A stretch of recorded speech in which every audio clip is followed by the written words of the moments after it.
I knew that everything was not as it seemed when I arrived at my parents' house. We were all going to a family dinner, but something was wrong. My suspicions were confirmed when I opened the car door and heard my father and my son arguing. "Damn it, Grandpa, this is wrong. Watch your language, boy. Remember whose house you are in. I don't care whose house it is. I'm not going to participate in this." "Bradley!" Mom shouted. Brad rushed out the door and froze in front of me. He was still frowning, but his eyes widened in surprise. "Dad, I'm sorry, but I didn't participate in this." "What?" I asked, fighting the bad feeling growing in my stomach. We turned and watched together as the trio walked out onto the porch. My parents and my fiancée Karen were standing there. Each face told its own story. The father had his typical impassive stone face, and the mother had a decisive one. Karen's face showed a mixture of fear and worry. "This is wrong!" Brad shouted at them before shaking his head in disgust and turning to me. "Run, Dad, it's a trap," he said decisively. "Mom is there." I felt my stomach churn and I must have let out a loud groan. The thought of confronting my ex-wife even 2 years later still made me feel sick. I didn't have the anger and bitterness I once felt towards her, but the aftermath of the divorce made me try to erase her from my life. I only spoke to her twice after I found out about her cheating. The first was the night I left, and the second was shortly after she was served with the divorce papers. I silently watched as my son walked up to his car, got into it, and quickly drove away. Surprisingly, I felt peace. I struggled with this, and my feelings about it were clear, but other feelings told me I needed this. Their trap has been sprung, their choice has been made, and regardless of intentions, there will now be consequences. Anyway, now I need to deal with my situation. In an abstract sense, it was like skydiving, jumping, or perhaps being thrown out of an airplane. A person can scream and cry, pray and urinate, but he will still fall. If the parachute opens, he will likely survive the experience. It was this gallows wisdom that made me calmly assess my current situation. Like what happens during many life-threatening moments, my life flashed before my eyes. Unfortunately, I wasn't able to enjoy the good times and ended up focusing on the last few years with Deirdre. We had a good 26-year marriage, not very good, but certainly not bad. We met in college, got married, got jobs, had 3 kids, bought cars and a house, a suburban dream. Looking back, if there were any signs of impending disaster, I never saw them. Deirdre and I would never be mistaken for beautiful people, and we were never considered part of the popular crowd. We're pretty average. I'm sort of tall, but thin. At 6 feet 2 inches tall and 170 pounds, some even consider me skinny. My curly black hair and large nose indicate my Mediterranean heritage. My black glasses and pocket protector identify me as a nerd. Engineer. Deirdre looks like she stepped out of a Harry Potter fan convention. A tall, thin, geeky librarian. She is 5 feet 11 inches tall and weighs only 130 pounds. She always had long, straight brown hair, and large framed glasses seemed to make her dark brown eyes look bigger. Even though she wasn't any kind of model, I always liked her long body and tiny breasts. I thought she was beautiful, and until that day, she was the woman of my dreams. I won't say that everything was perfect at home. We argued, as a rule, about money. I was doing a good job as an engineer, and Deirdre was a technician at a large local corporation. But we had a lot of expenses over the last decade. Buying a new home, putting 3 kids through college, and paying for 2 weddings left us in financial straits at times. Other than a new house, I wouldn't change anything. I guess I expected something different when we finally became empty nesters. We were both 47 years old, healthy, had a decent job, a house, and our sex life wasn't too bad. It was quite conservative, but we got together at least once a week. Our personal life, however, was a little more problematic. I tried to keep the romantic fire going, but it was a challenge. We tried to meet once a week, but with our jobs and other distractions, it was more like once a month. After our youngest child, Brad, left for college, Deirdre threw herself into her work. She was already highly regarded within her company, But with her new intensity, she was quickly put in charge of a huge corporate project. She led a large team to rewrite training materials for a corporation. The amount of time she spent at work soon replaced money as the biggest obstacle in our marriage. I was proud of her, but the fervor with which she threw herself into her project sometimes frightened me. It seemed that work had become the main priority in her life. 15 months later, she completed the project, receiving high praise from senior management. She and her team did such a great job that they were nominated for several national awards from both the National Technical Writers Association and the professional association to which her company belonged. I went to watch her receive her award at the National Technical Writers Conference. I was very proud of her, even though the project had monopolized her time for the past year. Deirdre beamed, basking in recognition. A month later, the annual conference of the Corporation Association took place, which turned into a real circus. It was huge compared to the previous conference, since technical literature was only one of several recognized categories. Deirdre's team was so large that her company agreed to pay travel expenses for each employee, but not for spouses. I had spent most of my holiday, and we had already spent on the previous conference, so Deirdre went to this one alone. She shared a room with another woman from her office. It wasn't a big deal since she had been going to conferences without me for years, but if I had known what would happen during those 4 days in Chicago, I would have found a way to be there. As they say, hindsight is strong. At the time, I didn't even realize that my marriage was broken. Deirdre returned sick. She said she caught some kind of flu and was sick last night. Luckily, it didn't happen at the awards banquet, but at a reception afterwards. She drank a little at the reception and became very ill. At least that's what I thought for 3 months, until an unexpected visit happened. Mrs. Jordan was a very well-dressed, attractive woman in her 60s. She was also the wife of Thomas Jordan, Deirdre's vice president of operations. I met him several times at corporate events. He was a respectable, fit man of about 50 with gray hair. He always seemed a little arrogant to me, but I couldn't tell if that was his personality or just a byproduct of his position. My meeting with his wife was very enlightening. Obviously, Mr. Jordan has always had a thing for the ladies. She caught him having an affair early in their marriage, but they reconciled.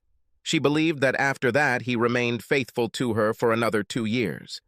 Then the lies and suspicions began again. 6 months ago, she had had enough. Mrs. Jordan hired someone to obtain evidence for her upcoming divorce. She told me that she had evidence of his long-term affair, but not with Deirdre. Unfortunately, she also had evidence of his night with my wife in Chicago. It looked like it was a one-night stand, but she wasn't sure. She stopped the investigation shortly after her trip to Chicago because she had everything she needed to get a divorce. The photographs she handed me of my wife and her husband were enough to make my heart stop beating. They showed dirty dancing in the ballroom. There were pictures of them kissing and even a few pictures of Jordan with his hands under my wife's little black dress, with a look of pure lust and ecstasy written all over Deirdre's face. They also sneaked into one of the hotel toilets. A few minutes later, they came out, and it was obvious that Deirdre's dress had been straightened and her makeup reapplied. Her face was flushed, and she was having what is commonly called fresh sex. The last set of photos showed them together as they entered his hotel room. Although none of them were too explicit, there was no doubt about what happened on the last night of the conference. Mrs. Jordan left me copies of her report and photographs. I immediately knew that my marriage was over. Could I survive a one-time mistake? Doubtful, but I think it was possible. However, whatever trust I still had was now gone. Her betrayal, when she hid it from me in the months that followed, was just as destructive to our marriage as her infidelity. That evening when I returned home, Deirdre was working late again. I wondered if she was actually working or dating Jordan or anyone else behind those security office doors. That's the point, isn't it? Once trust is broken, it's a pain in the ass to ever get it back. In most cases, it never returns. And if it does return, it is not the same as before. The poison of doubt insidiously permeates every area, causing one to question every action, past and present. Things that were once considered simply innocent are now viewed with suspicion. By the time Deirdre got home, I was half ready. I left copies of the most incriminating photographs on the table. Coming out of the bedroom with my suitcases, I saw her sadly sitting in the kitchen. She looked at me with tears in her eyes. "Billy," she said quietly, "I'm so sorry, but not enough to be honest with me, right?" I grinned. "Would you ever tell me?" "No," she whispered, and a tear rolled down her cheek. As I left, I slammed the door. 4 days later, she was served with divorce papers. In the first days, she tried to call me several times, but I was extremely rude. I told her there was nothing she could say to change the situation and asked her to never contact me again. Was this extreme? Of course, but I was hurt. The pain she caused. So her feelings meant nothing at the time.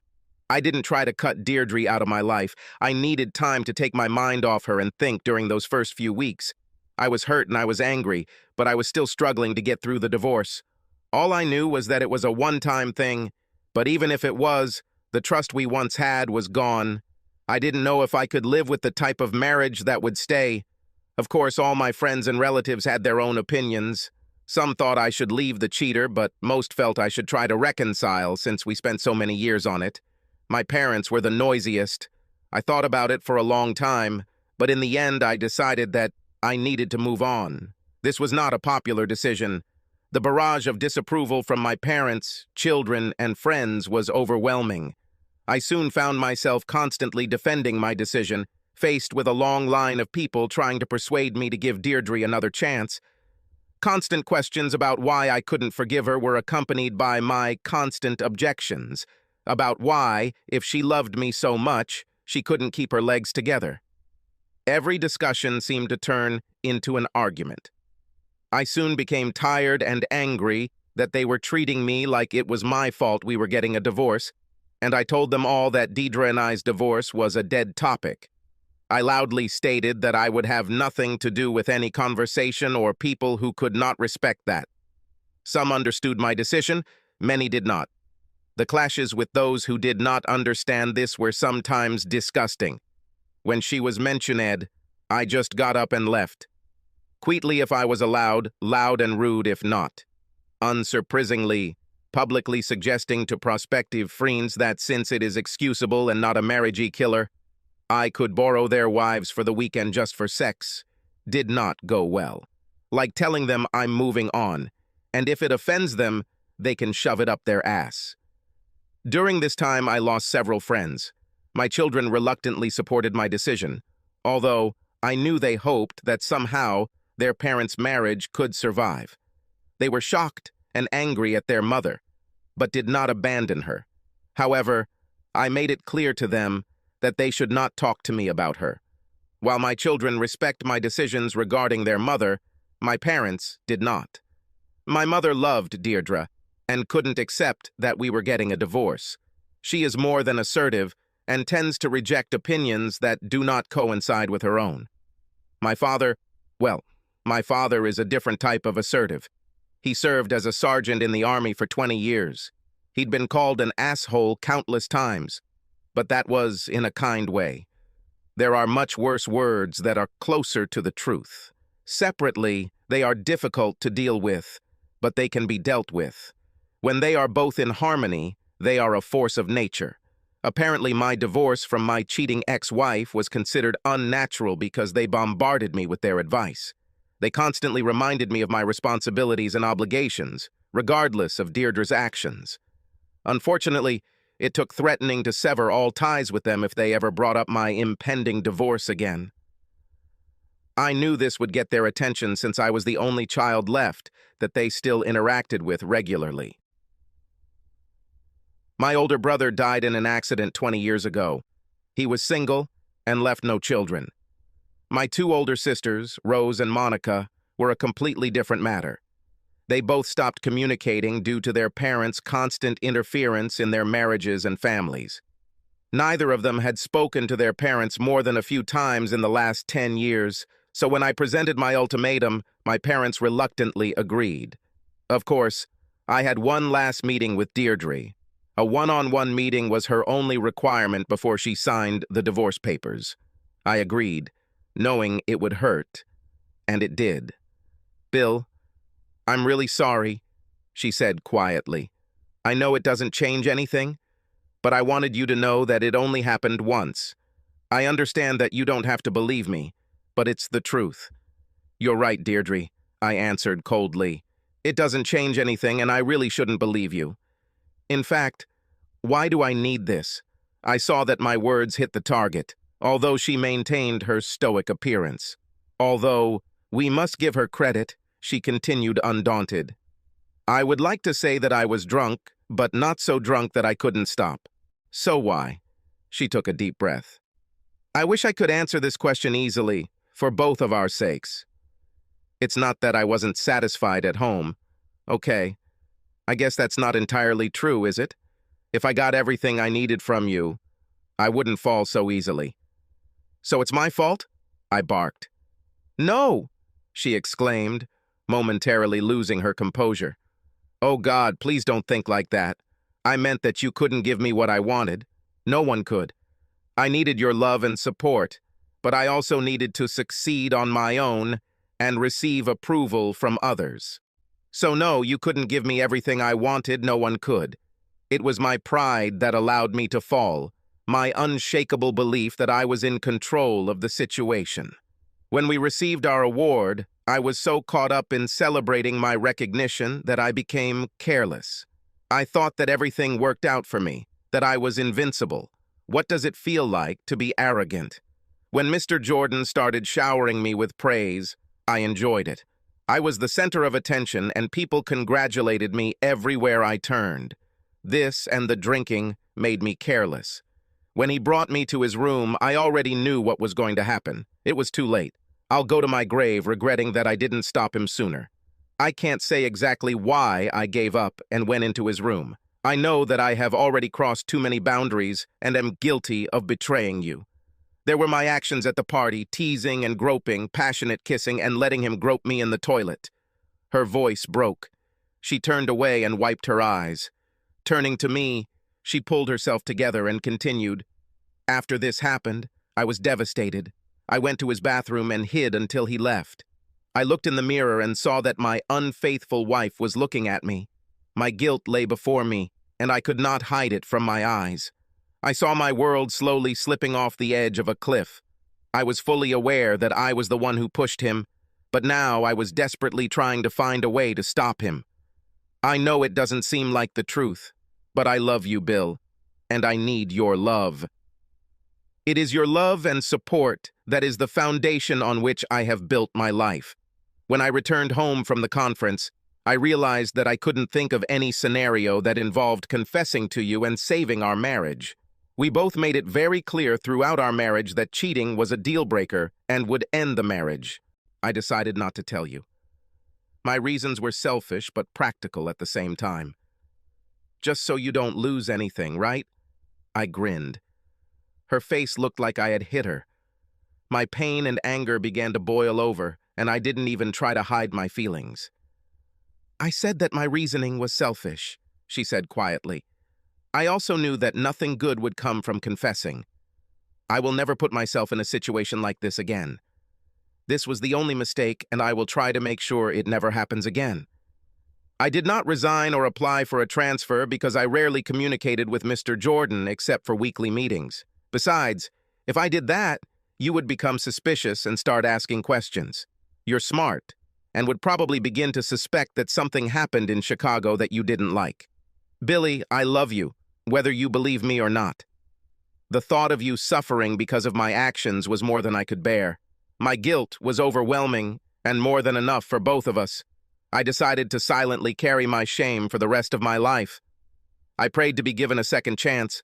I swore to heaven and any other deity that I would never fall like that again, and if given the opportunity, I would be the best wife anyone could ask for.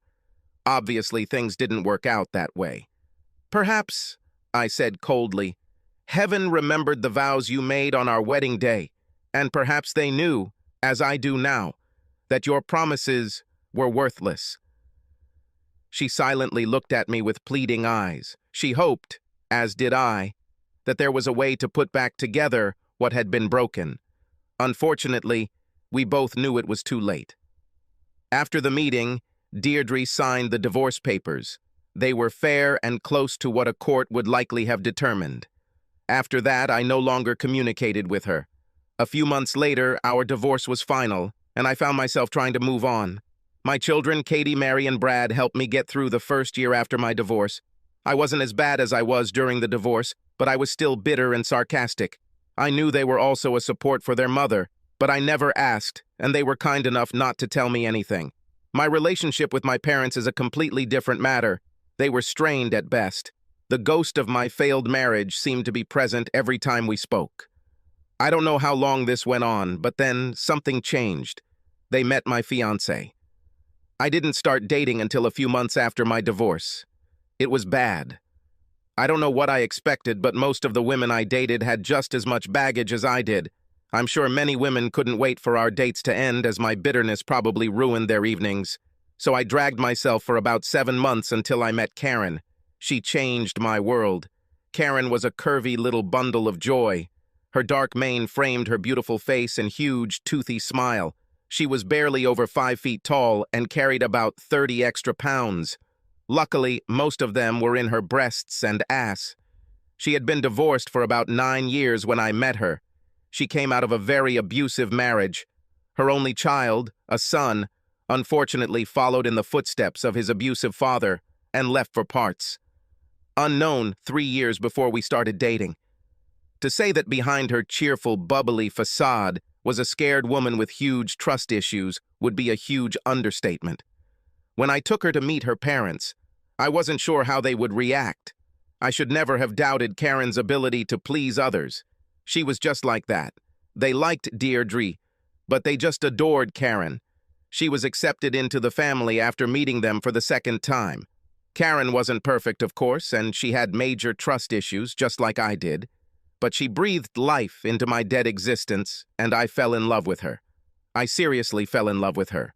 When I asked her to marry me, she agreed with some reservations, since we had only been dating seriously for about 6 months. The first condition was that our engagement would last at least a year so we wouldn't rush into it. The second condition is that we both need to get counseling so we don't carry baggage from our past marriages into our new one. A month later, we started family counseling. A lot of ugly little things were revealed on both sides. For the most part, we worked to overcome them. One of them was something Karen really struggled with. It was the fact that I refused to talk to my ex-wife. I was very open with Karen about my marriage and divorce. By then, I could talk about it without getting angry or sad. I realized that Karen was worried that I might still have feelings for Deirdre. After 20-plus years of marriage, these feelings do not disappear overnight. Of course, they have changed now. The love I once felt for Deirdre was tainted with anger and bitterness. Any remaining love was now so diluted that it never threatened my love for Karen. I didn't see any benefit in delving into the past and reliving the pain of my divorce. Apparently, my thoughts and feelings about this matter did not suit her. "Well, son," the father grumbled, "are you going to build up your courage, or are you going to run away like a coward?" "Please, Bill," Karen begged. "Talk to her." I nodded sadly and sighed. I silently walked up onto the porch. Mom came to hug me, but I retreated. "Don't touch me," I said coldly. I saw the pain on her face as she realized what her betrayal could cost her. I also noticed the look of horror on Karen's face as she stepped forward and shook my head. "Great," the father grinned. "Are you going to throw a tantrum again?" "Fuck you, old man," I snapped back. "One more shitty comment from you and I'll leave. So, anything else you want to say, idiot?" My father's face turned bright red and the veins in his neck bulged. I wasn't sure he wouldn't have a stroke right away. We've had countless conflicts, but I've never attacked him like this before. He clenched his fists, and I thought he might actually take a swing at me. He was still in decent shape, but at 75, it wouldn't have been a fair fight. The sad truth was that it got to the point where I would hit my elderly father. What a sad state of affairs, I admitted to myself. Maybe it's really time to leave and start all over again? Surprisingly, he didn't do or say anything else. I walked past him into the house. The sight and smell immediately flooded me with memories. This has been my parents' home since my brother died. The furniture, the carpet, the walls, everything is imbued with the essence of my parents. This was my second home. I felt deep sadness as I realized that I might never set foot here again. My thoughts were suddenly interrupted when I saw her sitting in the living room. She stood up and I noticed that she had lost more weight than she should have. She looked tired, and her tired smile looked forced. Despite all this, I saw the woman I fell in love with many years ago. The pain I felt must have been written all over my face, and I saw her smile disappear. "Sorry, Billy," she said quietly.